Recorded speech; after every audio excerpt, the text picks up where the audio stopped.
The night was heavy with silence, the kind that presses against your ears and makes your own heartbeat sound deafening.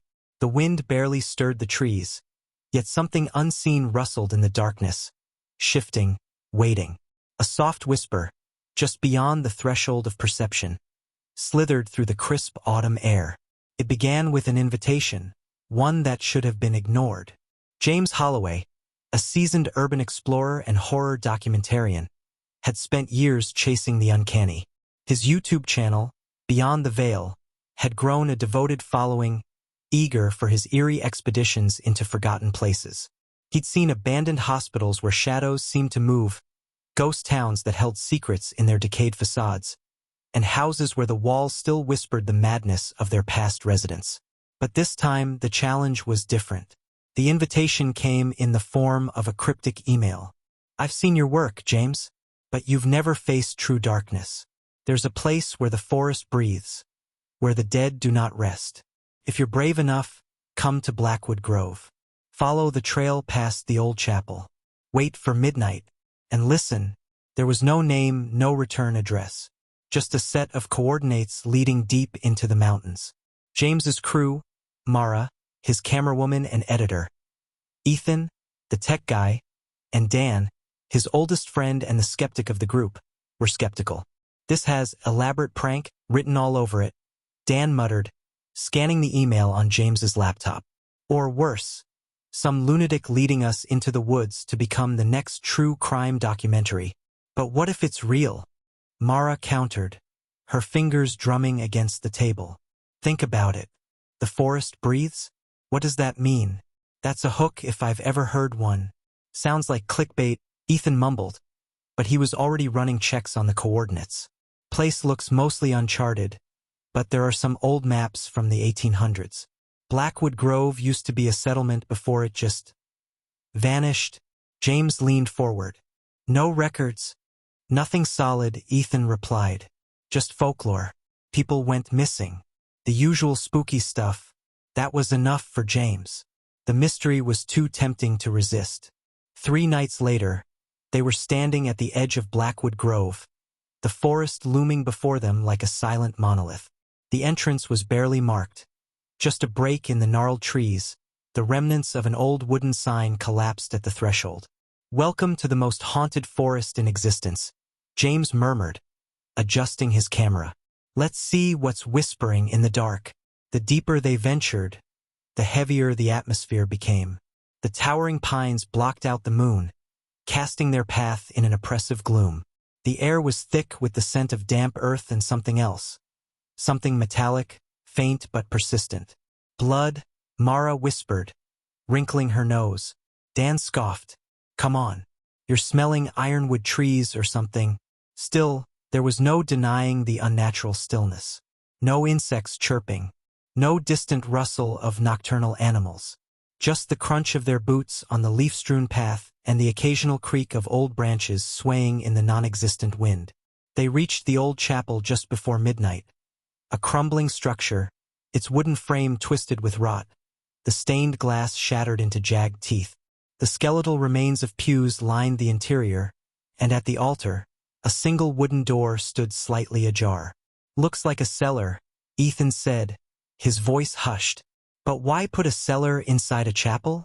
James turned to the camera, his voice steady despite the unease creeping into his bones. "This is where we wait. Midnight's in 2 minutes.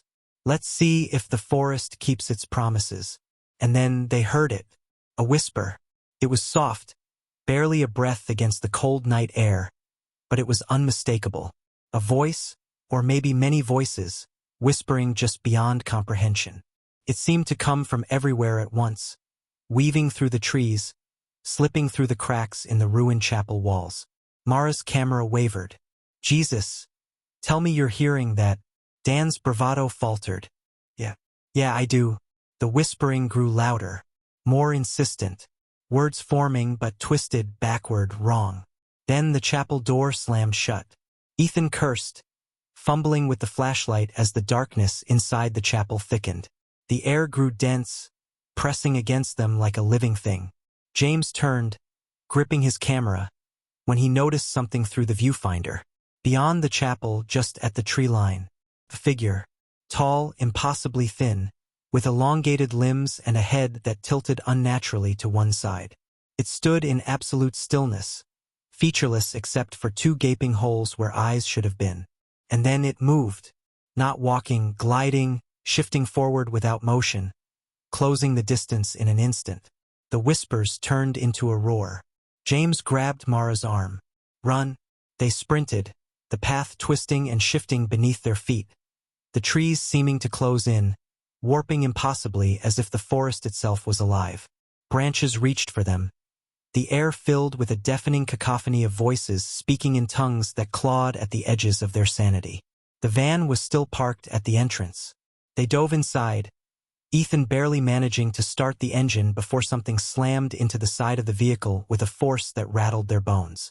The headlights flickered, and for a split second James saw them. Figures, dozens, standing just beyond the light's reach, watching, waiting. The whispers didn't fade. Even as they tore down the mountain road, the engine screaming against the incline, the voices followed.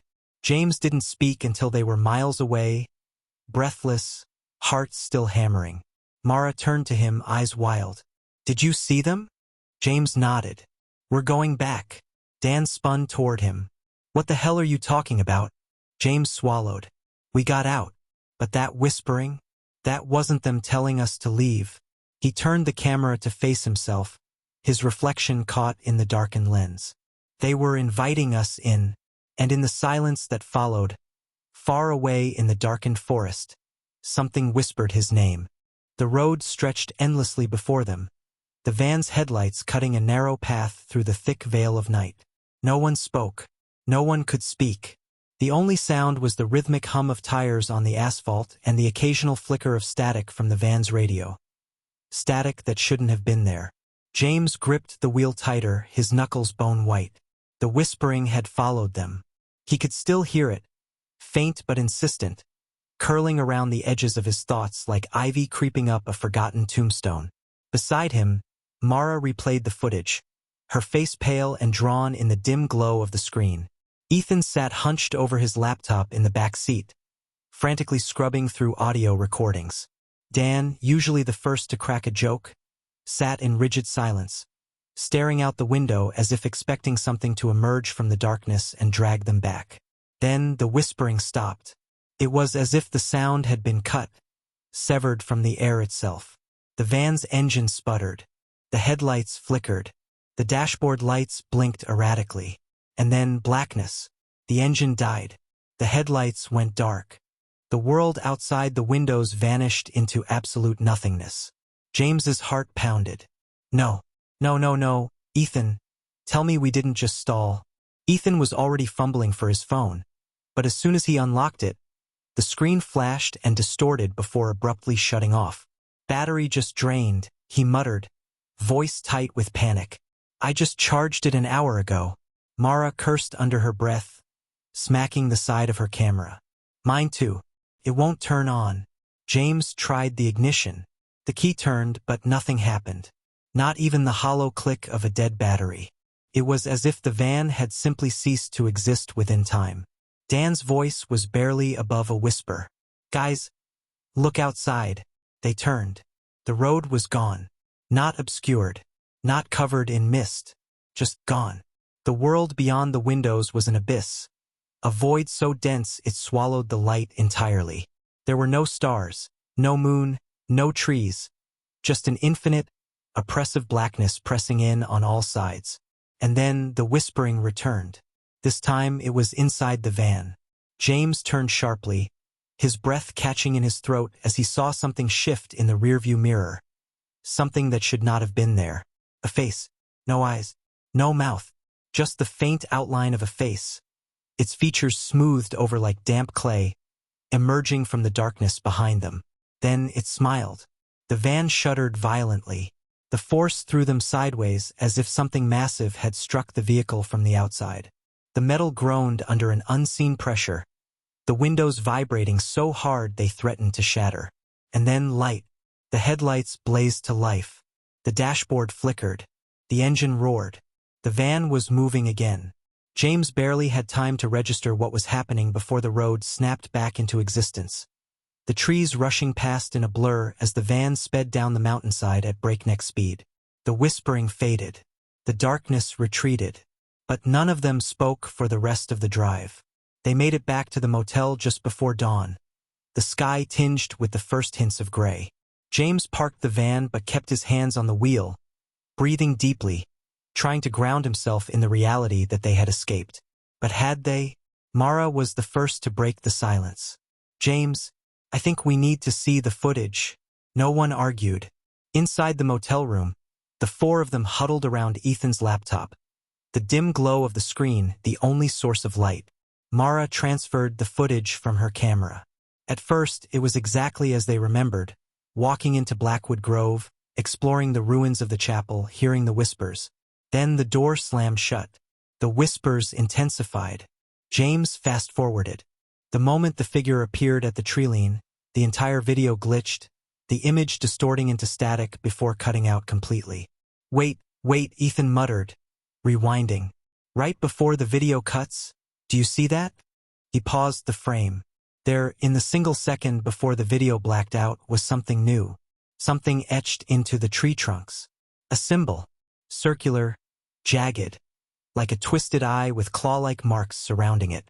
Dan swallowed hard. "Tell me that wasn't there before." James exhaled slowly. "I don't think any of this was there before." Then Mara gasped. Everyone turned to her. She wasn't looking at the screen anymore. She was looking at her arm. Trembling, she lifted her sleeve. The same symbol was burned into her skin. Not ink, not dirt. A perfect, seared imprint. Like something had marked her while she slept. Her voice shook. "We didn't leave that forest, did we?" James's stomach twisted. The whispering might have faded. The darkness might have retreated.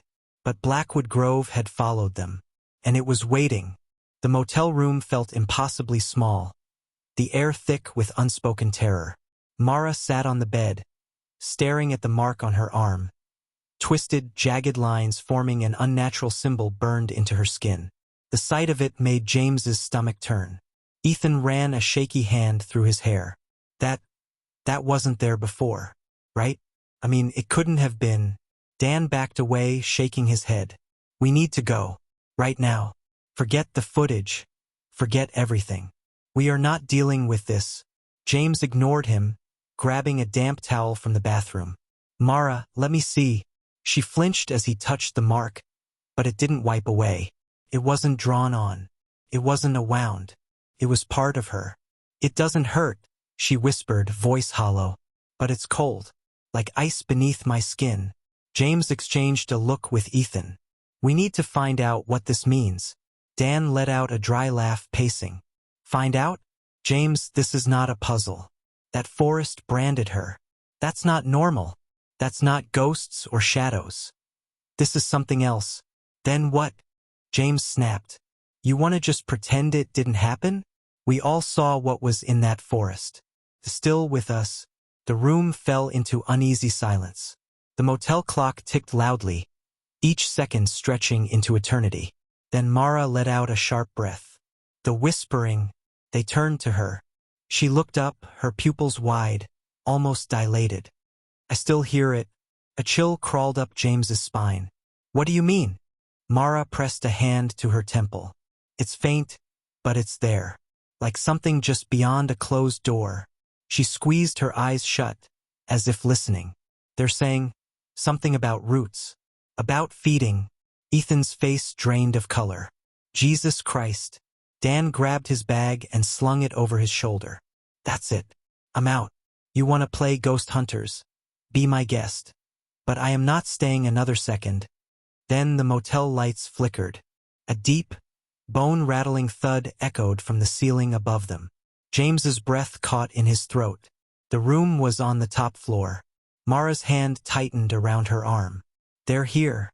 The lights flickered again, longer this time. The air grew heavy, thick with something unseen. Then scratching came from inside the walls. Faint at first, but then more insistent, like nails raking against wood, growing closer with every second.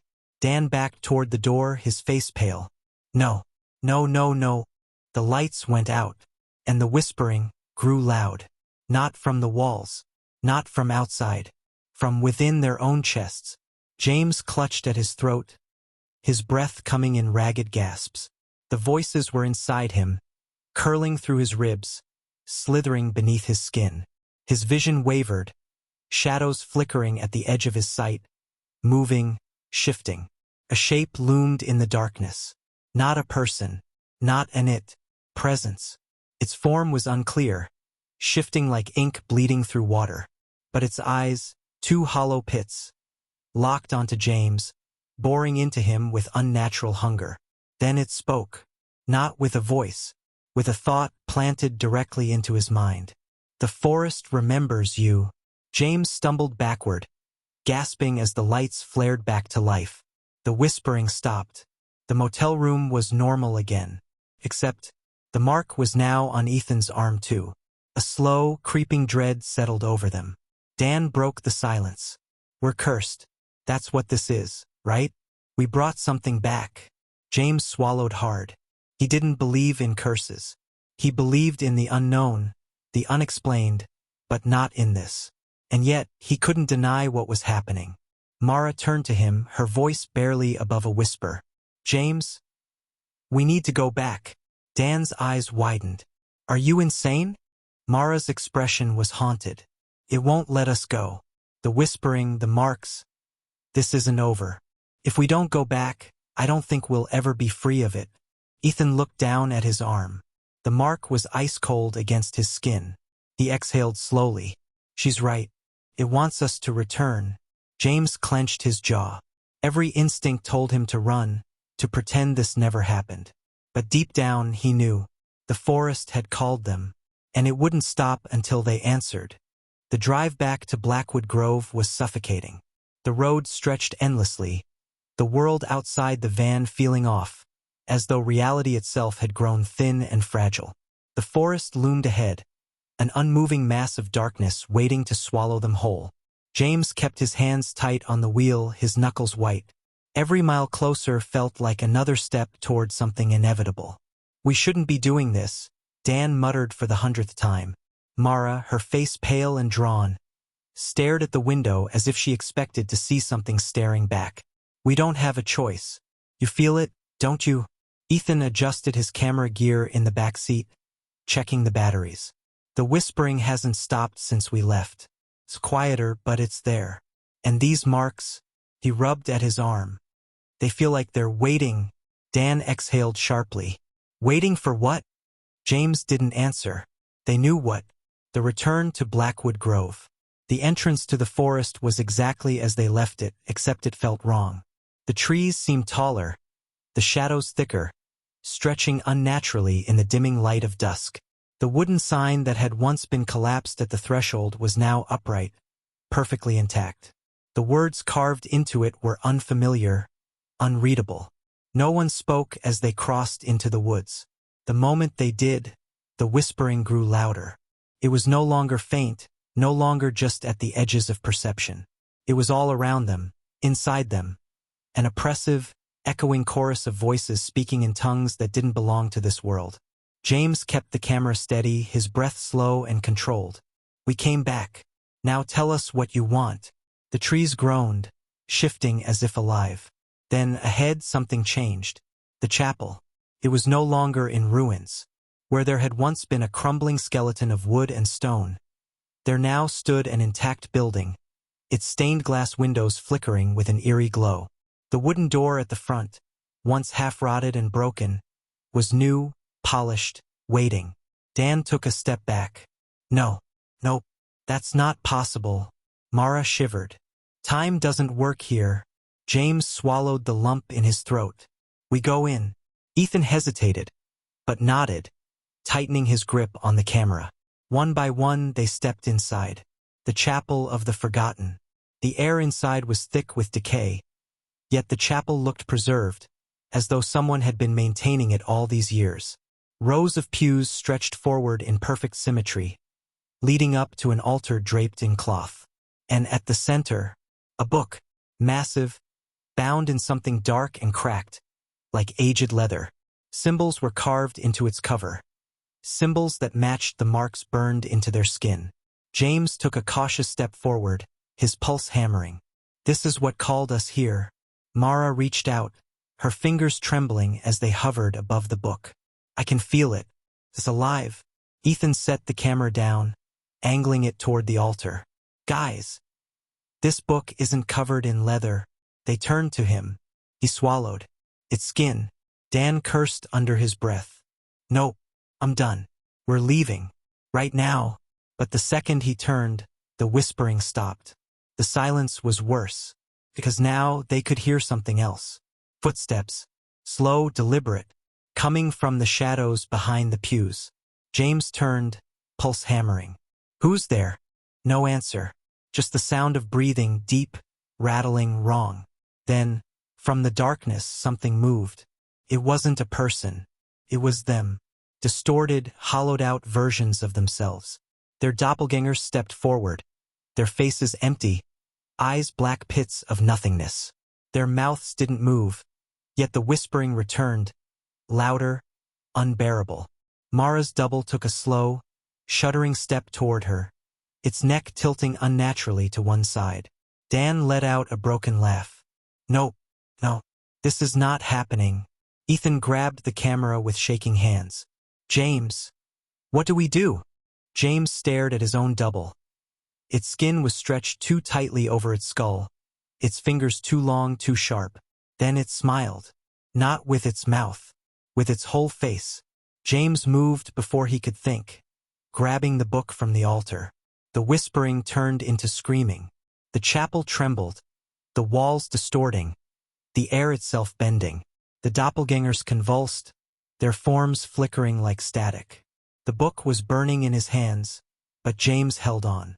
He could feel something inside it, something trapped, something hungry. Then the chapel collapsed. The world shattered into darkness. And the last thing James heard was the whispering, curling around him like smoke. "You are ours now." James awoke to the sound of his own ragged breathing. The world was wrong. He was lying on damp earth, his fingers curled into rotting leaves. The scent of mildew filled his lungs. His body ached like he'd fallen from a great height. When he tried to move, pain lanced through his skull. Where was he? A memory flashed. The chapel collapsing, the book burning, the doppelganger screaming, then nothing. Slowly, he pushed himself upright. The forest was silent. Not just quiet, silent. No wind. No rustling leaves. No distant calls of insects or birds. Just an empty, unnatural void where sound should be. Then he saw them. Mara, Ethan, Dan. Unconscious, sprawled out on the forest floor around him. The marks on their arms, blackened, deepened, no longer just burned into their skin. Now they pulsed, as if something inside them was alive. James crawled to Mara, shaking her. "Mara, wake up." She gasped awake, eyes wide with terror. "Did we?" "I don't know." He shook Ethan next, then Dan. One by one, they came to, groggy and disoriented. Ethan's voice was hoarse. "What the hell just happened?" Dan was already panicking. "Are we out? Please tell me we're out." James scanned the surroundings. The chapel was gone. Not in ruins. Not collapsed. Just gone, as if it had never existed. The trees stretched endlessly in every direction, unfamiliar and suffocating. Mara's breathing was unsteady. "James? Look at the sky." James tilted his head back. There were no stars, no moon, just a swirling void, deep and endless, like the sky had been replaced with something alive. Ethan stood up too fast, stumbling. No, no, no, no. We were supposed to break the curse. We were supposed to leave." James turned, searching for anything familiar. The road, a landmark, anything. But the forest had changed. It was denser now, its trees curling inward like grasping fingers. Dan grabbed James by the shoulders, shaking him. "Where the hell are we?" James didn't have an answer. Then, the whispering returned. Not distant, not subtle. It was everywhere, surrounding them, inside them, A rustling sound came from the trees. James turned just in time to see a shape moving between the trunks. Tall, skeletal, its limbs too long, its joints cracking with every step. The air around it warped, bending reality like a ripple through water. Dan swore, backing up. No, no, I'm not. I'm not doing this. Then another one appeared. And another. And another. The doppelgangers were back. Only now they weren't copies. They were changing. Their flesh twisted, their limbs elongating, their faces melting away into smooth, featureless voids. Their hollow eyes watched, their mouths stretching into impossible grins. James grabbed Mara's hand. Run, they ran. Branches tore at their skin. The whispering grew louder, now an ear-piercing scream. The forest blurred past them, shifting, changing with every step. The trees moved, twisting, cutting off paths, leading them deeper instead of out. The entities didn't chase. They waited, as if they knew escape was impossible. Dan tripped, crashing to the ground. Ethan skidded to a stop, grabbing him. Come on, get up. But Dan wasn't moving. His eyes were wide, too wide. His pupils dilated, black spilling out across his irises. His veins darkened, his mouth falling open as if in silent understanding. He wasn't breathing. Then he whispered, "You can't leave." James pulled Ethan back. Dan? Dan slowly turned his head toward them and smiled. Not his smile. Something else's. Mara screamed. Dan lurched forward. His body twitched unnaturally, his movements no longer his own. His head cocked too far to the side, his bones cracking as he stood. His lips parted, and dozens of voices poured out at once. Overlapping, distorted, wrong. The forest keeps what it takes. James dragged Mara and Ethan backward. We have to keep moving. But Dan? That's not Dan anymore. Dan, or the thing inside him, took a step forward. And then another. James turned and ran. He didn't know where they were going. Didn't know if there was even an exit anymore. But they ran, deeper into the shifting trees, the whispering voices laughing behind them. And as they fled, James realized the truth. They had never left the forest. And they never would. Final transmission. Weeks later, a park ranger found an abandoned van at the edge of Blackwood Grove. Doors open. Equipment still inside. No signs of struggle.